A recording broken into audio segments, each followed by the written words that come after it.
Hello everyone, welcome to another stream. So today we're gonna do another on-air manager hop using the Kodiak 100, and I will show you specifically how to change the simulator time. So basically you can see right now it's almost evening time, but what if we wanted to do a flight on daytime? So one of the ways that you can do properly using the on-air manager is well, I'll show you shortly. So before anything, let's bring our on-air manager on screen. If I can bring that, yeah, there you go. So we're on home page. We're gonna go find a job. I'll walk you through that one more time. So we're gonna, on the filter preset, we are going to select our aircraft, and that will put us on the exact airport we are in. We'll also choose the range from 50 to 100 nautical miles, and everything else is set up. This time I'll set the airport minimum size to 2, because setting it to 1 led me to a grass runway and it was a bad experience if you watched my earlier stream. So we're gonna do that. We will select our query logistics center, and that will give us nothing. Interesting. Why is that? This is the first time I have noticed that. Max weight. I don't know what that has to do with. Okay, let's put it shorter. Let's see if we find anything. Okay, there's some. Yeah, 49. Okay, nice. So there's one for Albany. The payment isn't that good. Let's check this one. What is this? Hamilton. Where is that? Let's look at the airport data. Okay, not bad. We have runway 17, runway 35. Okay, I think we can do that. So let's go back to our jobs page, and we're gonna take that, and then we can go to our live operations map where we can see our aircraft and where we are. So we're gonna click on prepare for next flight. Also, just a reminder, if you're using on-air manager, make sure your engines are shut off and airplane is completely off. So what are we doing? We are taking 3 passengers. Okay, we are scientific fact-finding team. I think we brought one of them in our earlier flight here, so we'll board them in. And we also need cargo, pharmaceuticals. Okay, we have that. We will get some more fuel in, so total fuel will be 741 pounds, and we'll validate that. Okay, 741 is fuel. So once we do that, we will go check our weights and balances, and also next page is where I'll show you the simulator time setting, which follows UTC time. So all we have to do is basically right here. So my default settings is -5 because I have to change that. I did it for one of the flights, and I did it in the default setting panel. So we'll put it like, let's say 4 hours, and we can do fly now. And once we start tracking our flight, that's when it's gonna change. So let's go ahead. I remember 741 was our fuel. It's, I think, on-air manager, I'm still confused about it, sorry about that, does not track all that. So we will shut this off for now, and we will start tracking. Now watch what happens. See, once we press start tracking, it just changes to daytime or whatever negative hours we have selected. I'll go to flight data, and we can move it out of the way. We don't need anything else. Now let's go inside the aircraft, and before I start, let me clear this out. So there's going to be a lot of aircraft action that I'll be doing off screen, and that is because of I have set up my loop deck live, my Bravo throttle quadrant, and all the switches. So there are a lot of things that are configured to use the switch. Okay, so the first thing first that we are going to do, let me pull up my checklist. And if anybody needs that tiny mini checklist I have, you can ask me for it on the comment section. I'll definitely give it to you.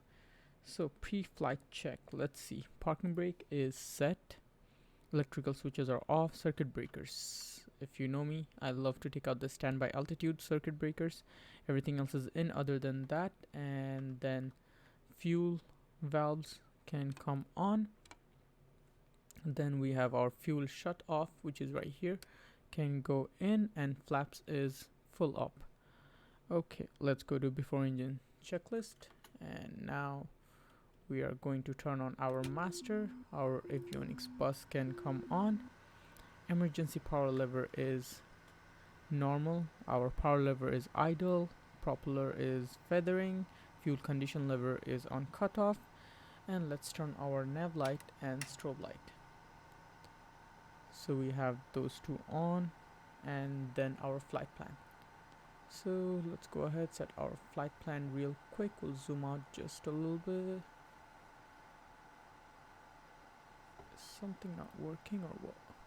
Yeah, let me real quick check our SPAD next, because my loop deck live is not working as it's supposed to. So activate the profile. Okay, let's see here. Interesting. Interestingly, our loop deck is not working. That is annoying. Well, we can just do it using the buttons that we have. Even though everything else works, this is very weird.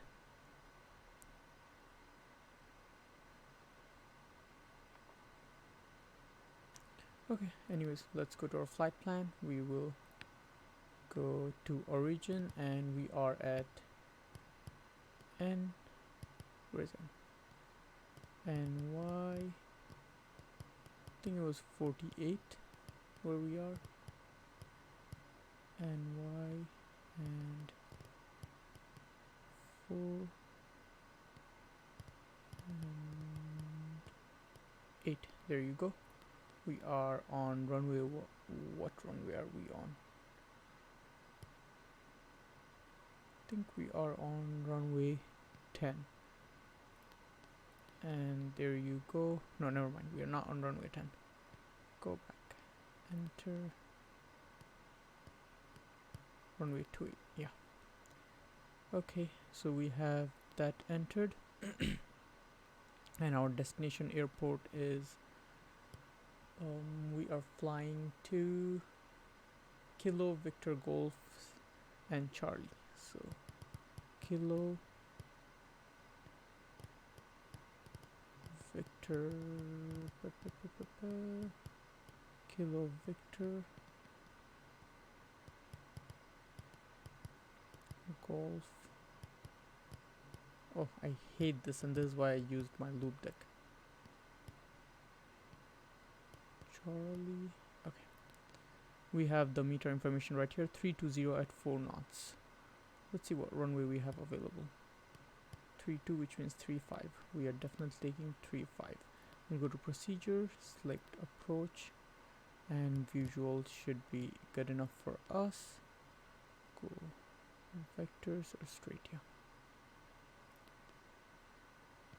And we can go ahead, load it. We'll activate it once we are on air. Next thing we are going to do is set up our altitude. Okay, everything works except the MFD. Wonder what it has to do. Okay, so let's check our airport elevation. It is around 1500.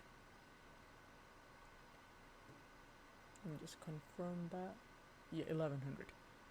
So we're gonna fly at about 8,000, or actually let's just go 10,000. Okay, 10,000. Our CDI is set to GPS. We will just set up our vertical speed at about 1000 initially, and then we can decide what to do. Okay, now with all that set, flight plan is set. What do we have next? Okay, now we have to do our engine start. So let's check our battery voltage. We have minimum, we should have 24, but we have 25, so that is good. Beacon can come on, and then we can so this is how it's gonna go. We're gonna turn our auxiliary fuel pump, and we're gonna put our starter switch to high. And then once our NG reaches minimum 14%, so above 14%, we're gonna put our fuel condition lever to low idle. And then once we have minimum 52%, our starter is gonna come off. auxiliary fuel pump will go in standby mode, and propeller is gonna go max, and then we'll turn our generator, alternator, and auxiliary bus. So let's go ahead. First thing first, our auxiliary fuel pump goes standby, starter goes on high. We are watching the NG right here.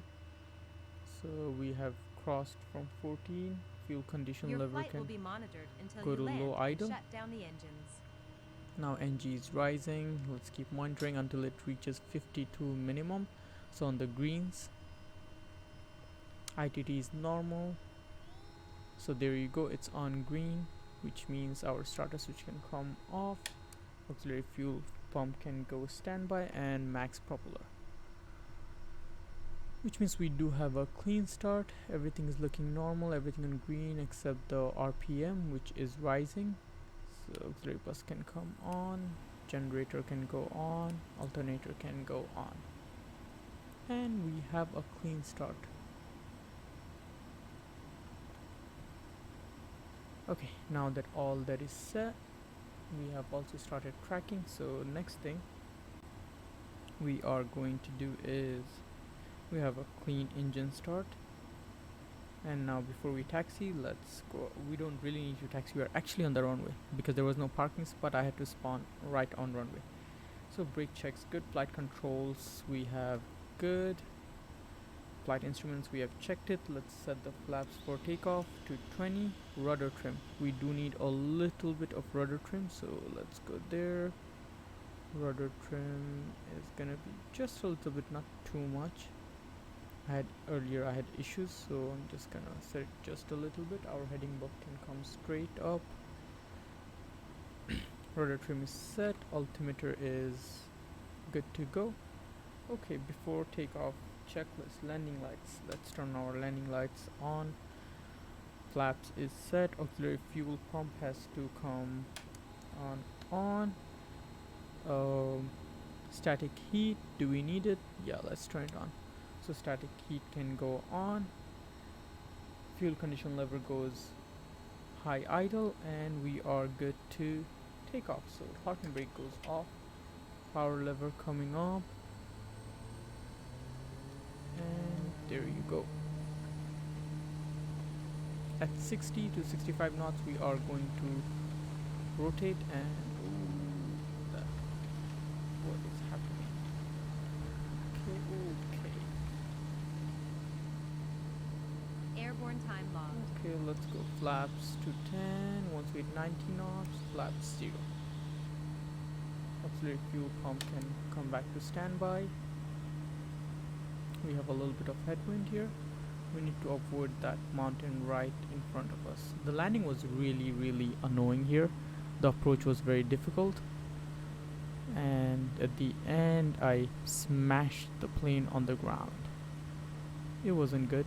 Okay, so nav can come on, and we are good to turn our autopilot. There you go. I'll increase the vertical speed just a little bit because our climb speed can be as low as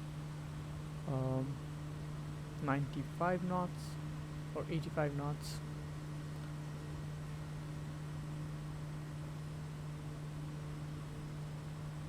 Something is not right. The GPS, it's not following the GPS. Okay, I'll try to take it close to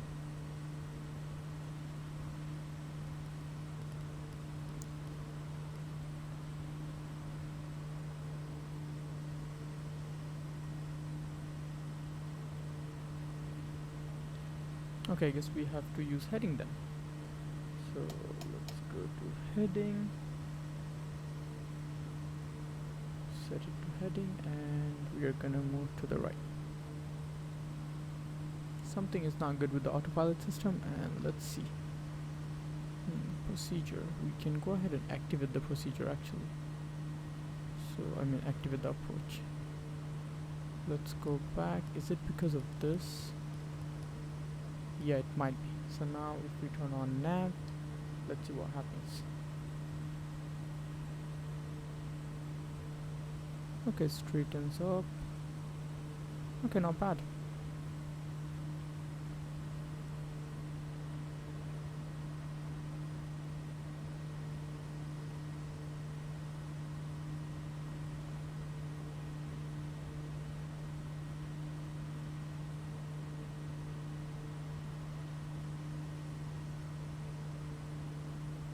Okay, this tracking, let's go ahead check on our MFDs. If our all T's and N's are in greens, which they are, everything is looking good. Rudder trim can come to 0.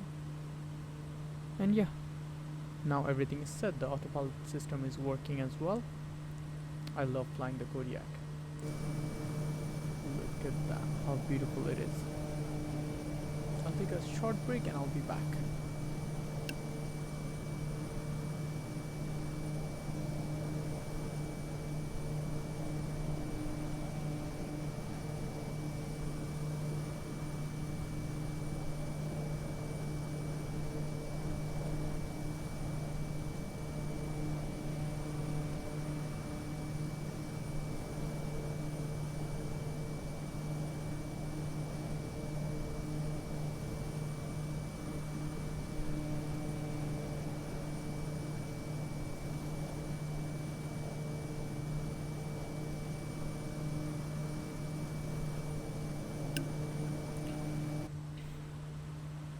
We're climbing at around 108 knots, which is really good.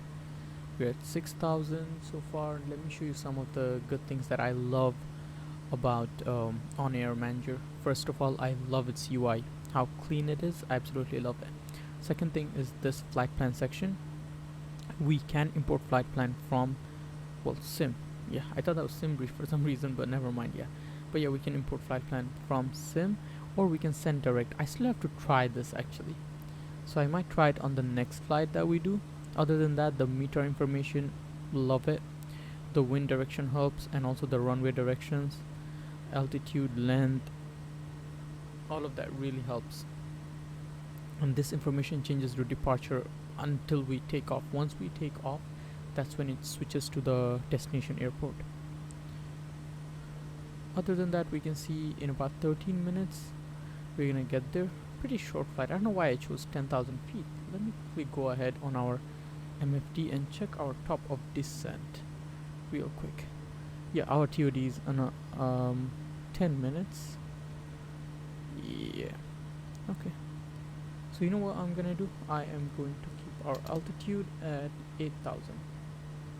Instead of going all the way up, we don't need to, so we're gonna go 8,000.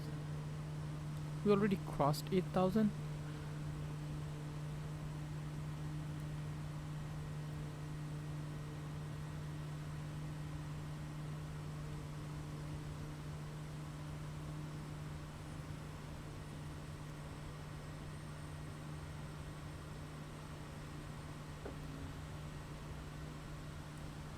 I highly recommend, if you're thinking about getting the Kodiak, just get it. It is wonderful to fly it. You learn a lot about this aircraft, and which I recommend you learn a lot, because it is just a fantastic plane and very, very enjoyable when flying. I also use the working title G1000 NXI mod that gives me a lot more functionality. For some reason my knobs are not working. It's only the MFD functions that are not working. I wonder why. But it seems like there's gonna be a short flight. So in 6 minutes we're gonna get to our top of descent. And yeah, that looks pretty good. Let's head back.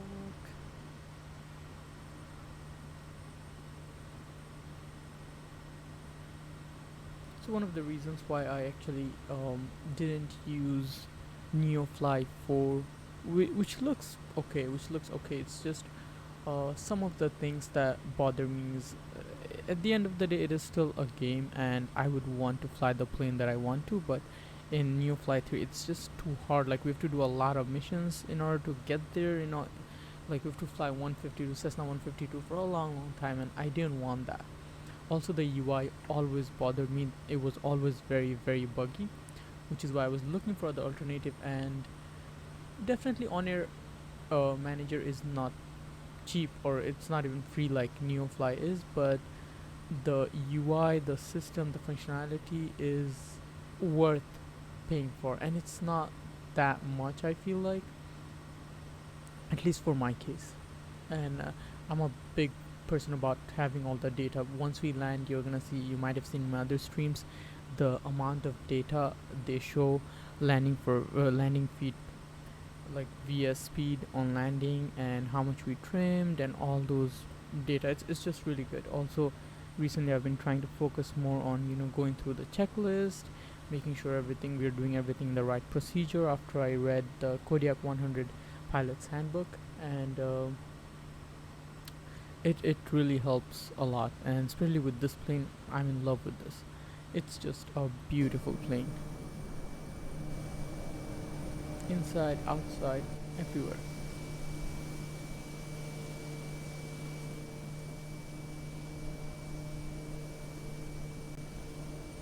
I really recommend this plane. It is study level, it is beautiful. They have a lot of different liveries,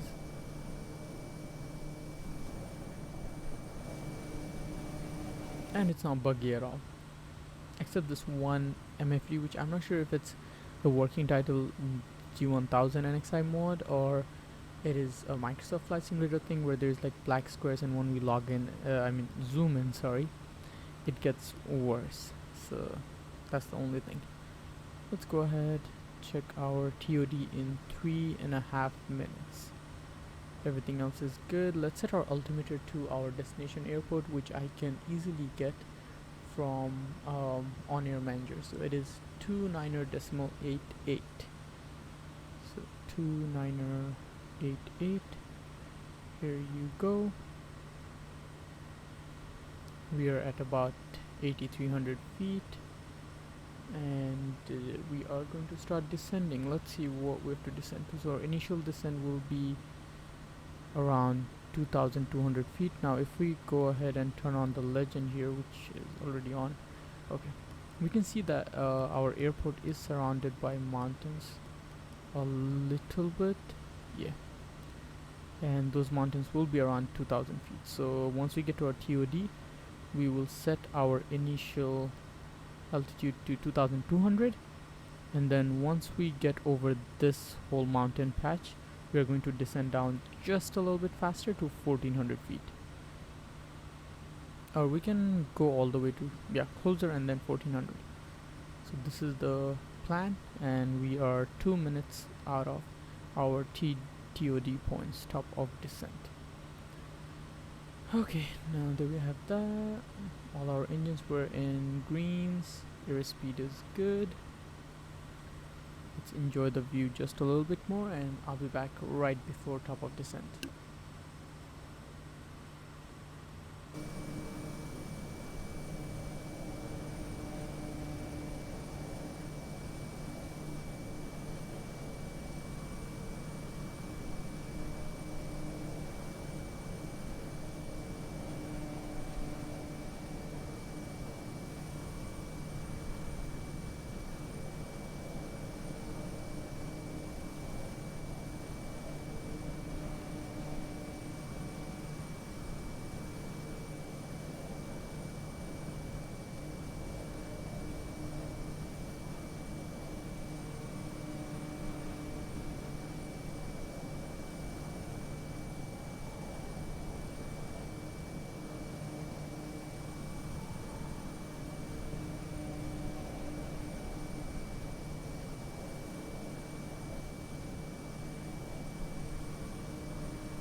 Okay, we are just over 30 seconds away from our top of descent, so let's go ahead, set initial things. Like altitude will be 2,200, we decided, I believe. We're not gonna do too much of a vertical speed, like maybe around initially 400. So 2,200 is set. We are going to start just in a bit. Okay, around 10 seconds out. So let's go ahead and start slowly. So we're gonna press the VS button, and we're gonna set it to about 400 initially. Or we can go, I think, 600. I'll pull back my power just a bit to stay close to 145 or 150, close to that. like 148 right now, because we are going to put our flaps down once we are very close to our first, right before initial approach fix. So if you check on MFD, it will tell you bottom of descent will be there in about 8 seconds. Right now the target is 783 feet per minute, and vertical deviation is 75, so I think we'll have to increase just a little bit. So we'll descend at about 1000 feet per minute. Let's look at that. Gotta cut down on the power a little bit more.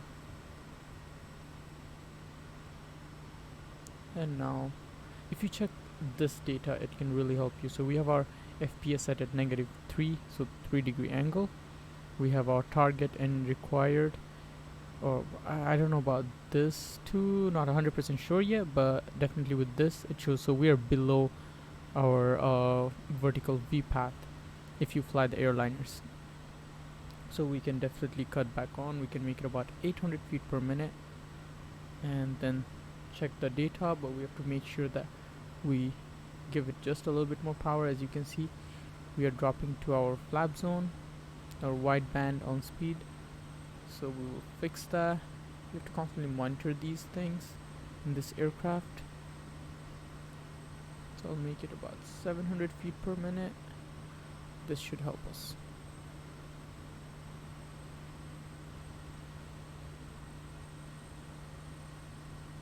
Yesterday I got the Bravo throttle quadrant, and I'm extremely happy with it. All the switches and the throttle is just really good, and it feels like, you know, really good. The build quality is great. I love it so far,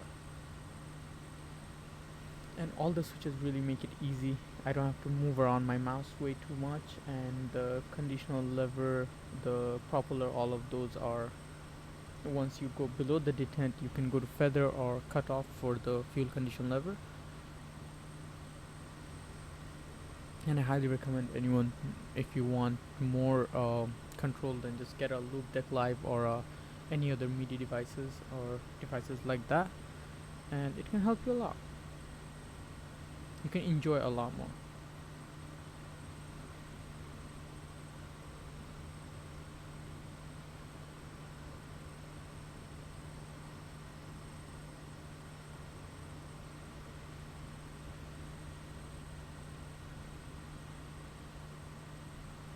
Our speed is still 150, so we're good, but I'm just gonna cut down power a little bit more. Let's go to our MFD and check the data. We are really good. We are on the V path.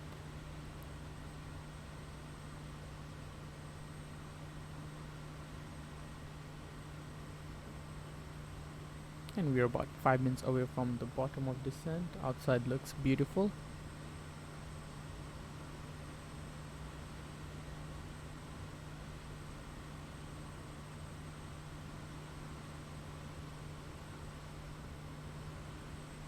Earlier, the flight I did before this one, on the last stream, I honestly hammered the plane and I felt really bad, so we'll try to do a smoother landing. I usually have a really good reputation on landing, at least on OnAir manager missions, so I'll have to get back to that. Speed is falling below 140, so I guess I'll just add a little bit more power and increase our V speed, or yeah, the vertical speed, increased it just a little bit. Now we're descending at about 800 feet. I'll cut back on power as we are crossing 155. I think one of the planes that I still have to fly with the, after getting the Bravo throttle quadrant, is the CRJ series, because that aircraft, I really like it because of the amount of workload it gives you. Like, normally if I fly the Phoenix A320 or PMDG 737, I'm not really paying much attention to the flying because everything is done with autopilot and all that. But if you fly a aircraft like CRJ, then you have to, like, there is no VNAV, so you have to really set your vertical speed manage it, manage the power along with it, and it's really fun flying aircraft like this. And the same with the Kodiak. One of the reasons I love it so much is because of this. Like, you have to do a lot of the work. Don't get me wrong. I have days where I only want to fly A320 or 737, but there are also days where I absolutely enjoy flying the Kodiak or CRJ. Nowadays, I have really all I've flown is either the Kodiak or PMDG 737, and sometimes I do fly the Phoenix A320. All of the aircrafts are wonderful, and I'm so happy that the third-party aircrafts are coming out rapidly and they are doing wonderful. One aircraft I have my eyes on is the Embraer 175, and I'm really not like I wanted to buy it immediately, but I was like, no, I'll just watch a little bit more because there are a lot of things that's not working on that aircraft right now. So I'll just give it a little bit time, and then I will go ahead and pull the trigger.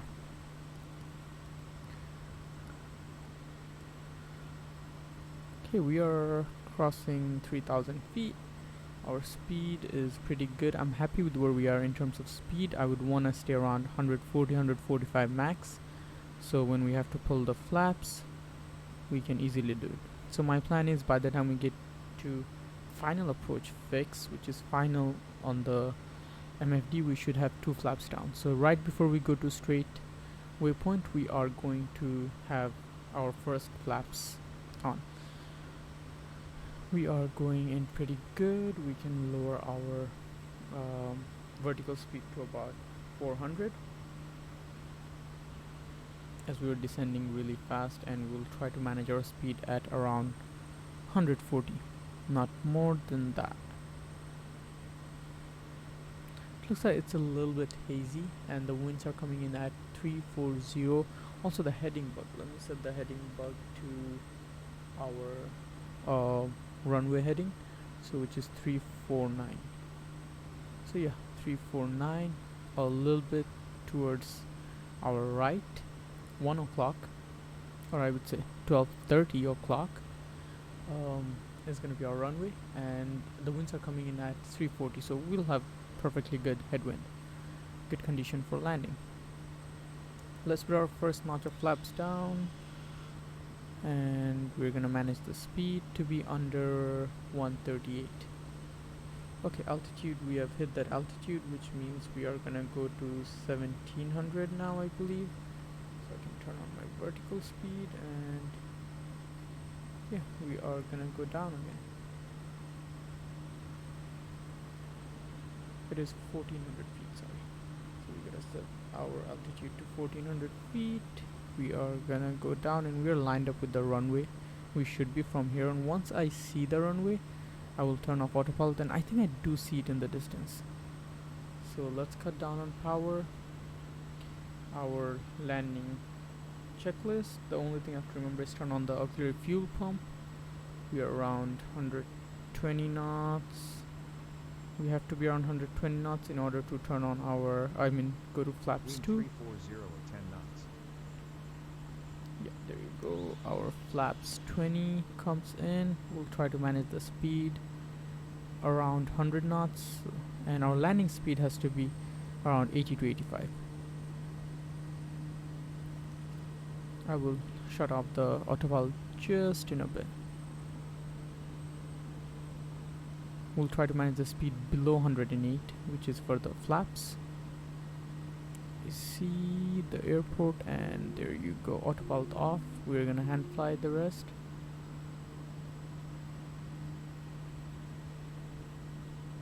I feel like for some reason I feel like we're really high on this approach. We're gonna put our final flaps down. Just trying to line up with the runway. We have 85 knots. Auxiliary fuel pump can come on.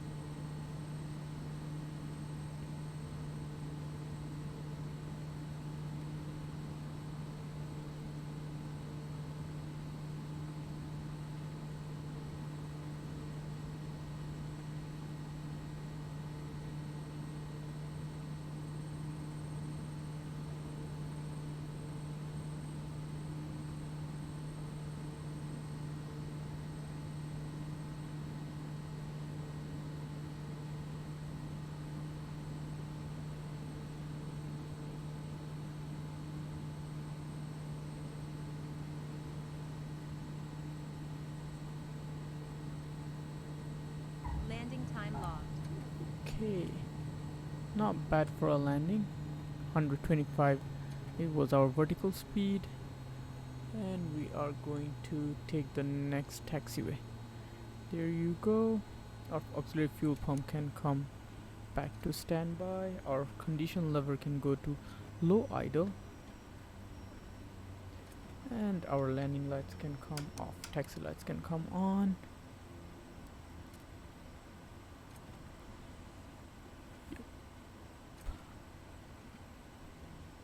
I think we can just go park somewhere there. I don't know if it's a car parking. Like, this is the annoying thing about flight simulator, like the car parking and the aircraft parkings are almost same. I think I'll just park in here. Yeah, it looks like a weird place to park, but I guess it is what it is. So we're just gonna park here. Our parking brake can come on. Okay, before we shut off our engine, we gotta make sure about a few things. So our alternator and generators can come off. Propeller lever can come to feather. Auxiliary fuel pump can go completely off, and Engine off time there logged. you go. The flight is finished. It has been monitored by OnAir. And now our flight has been completed on OnAir, and this is the data that I really like. So we got a smooth landing finally. Landing speed was 72, could be better at around 80. I'll work on that. And our landing rate, the last one was 400, so we definitely crashed that. But this one much better. It could have been still a lot better. At the end I lost a little bit of focus, but that's good. Let's check at all the bonuses. We got comfort bonus, safety bonus, aircraft handling, so all that is good. Normal wear and tear for our engine 1, airframe, everything looks good, and all we have to do is press on OK, and that is a valid flight on OnAir Manager. So once again, thank you for watching this stream. I will stream soon again. Maybe not right now because I have to fix what's wrong with my loop deck. Other than that, let's do our finishing touches on our flight before we turn off our engine. I forgot to bring up all our flaps. So all the flaps up, all the lights are off, pitot heat can go off, alternator generators are off, auxiliary fuel pump goes off, our fuel shutoff valve can go off, our fuel shutoff, sorry, that was I think something power lever, that's fine. And then auxiliary bus can go off, unknowing Microsoft Flight Simulator menu can go away, and master off. So that is it for our aircraft. This was I really enjoyed the flight. We parked in a very weird way, but that is a-okay. And that's it for this stream, and I will see you in the next